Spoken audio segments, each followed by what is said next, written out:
Hello everyone, my name is Sumiati. I'm from Mathematics Education. In this video, I try to change his voice with my voice. Let's see guys.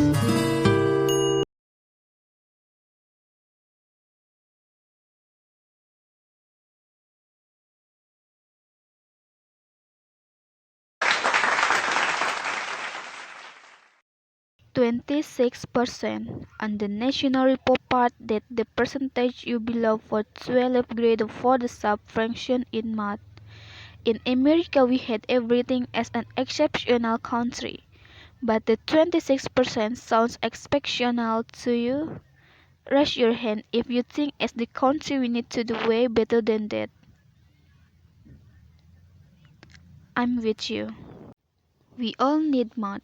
For why so many kids confused by us? It is because only 26% of people are hardwired from that. Love 70% or not. After working with thousands of kids, I can tell you this is the case at all.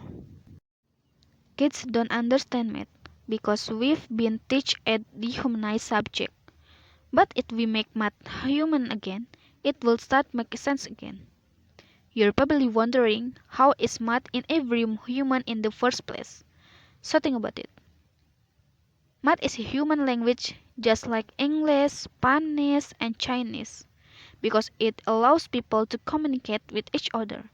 Even in ancient time, people need the language of math to conduct trade, to build a monument, and to measure the land for farming. This idea of math, the language, isn't exactly new. A greater philosopher once said, "The laws of nature are written in the language of mathematics." So you see, even Galileo agreed, isn't it? But somewhere along the line, we're taking the language of math with about the real world around us, and we abstract that beyond this recognition. And that's why kids today get confused. Let me show you what does it mean.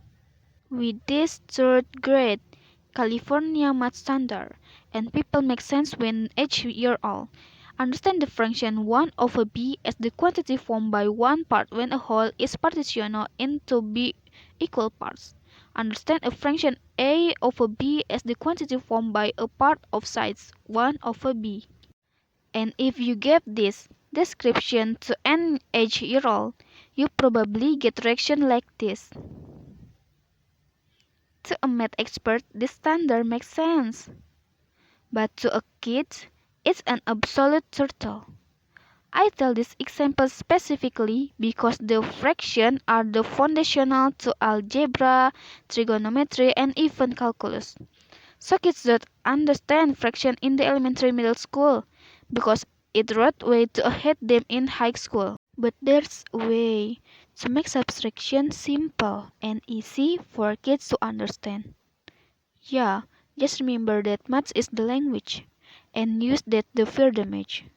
For example, when I teach first grader how to add the subtraction, I start with the apple plus lesson. For say yes, one apple plus one apple, and people often say two, with the partly correct.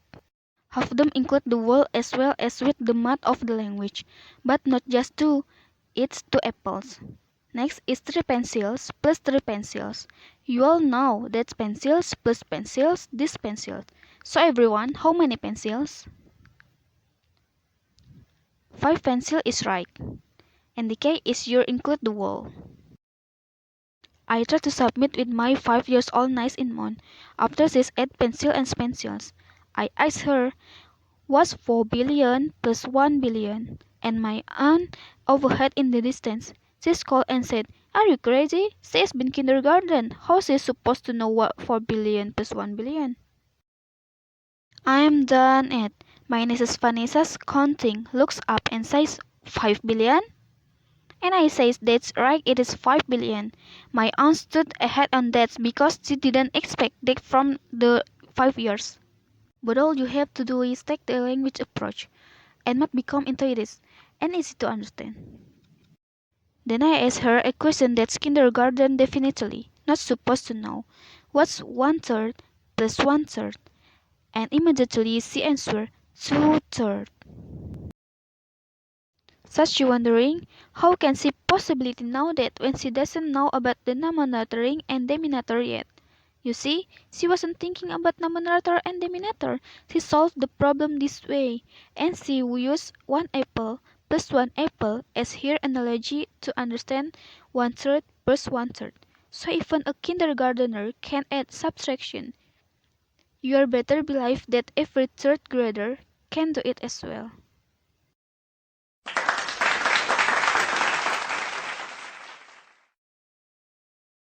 Just for fun, I asked her an algebra question. What's 7x squared plus 2x squared? And then 5 years correctly answer 9x squared. And she did any exponent rule to figure it out. So when the people say that we are either wired or not, it's not true. Math is human language, so we all have the ability to understand this. We need to take a language approach to math urgently because too many kids are lost and they're insane about math, and it doesn't have to be that way. I worked with an angry, frustrated high school student one who could not pass the algebra because she only knew 44% of multiplication tasks. I've told her that's such a kind of fear, only knowing the 44% of the alphabet that holding me back. She couldn't pass her or public relation, and she had no confidence in that. As the result, this teenager had confidence in herself. I told her, we have to start with the multiplication. Because once you know you have it your back, everything gets easier and they will be happy or fast pack every happy ride in Disneyland. What do you think? And she said, okay. She systematically learned the timetable in 4 weeks. And yes, even a multiplication has the language embedded it. You'll be surprised how many kids don't realize 7 times 3 can be spelled out as 7 times 3, which just means 3 7 times, just like that. So when kids see this way, they quickly realize that the repetition is slow and inconvenient. So they glub the memories that 3 7 times, all with 21. The future teenager without research to dropping out, becoming fluent and confident in multiplication with the game changer. Because for the first time, we can focus on the problem solving instead of counting off the finger. I knew she at the corner when she figured out at 2 years early at $445 a month would cost you $10,680. And she's looking at me disapprovingly and said, it's a polysock. That's expensive. At that moment, not having won the causing problem for her, but she looked giving a math solver problem as the response to adult. As an educator, it's my duty to challenge kids to be tired. Tired be you with this challenge. Our country stuck at 26% subtraction, and I challenge you to pass the number higher. This is important because mathematical thinking not only builds young mind, but our kids need it to imagine and develop their future. Meeting this challenge can be as simple as apple plus apple. Insist that we teach math the human language, and we will get the sooner rather than later. Thank you.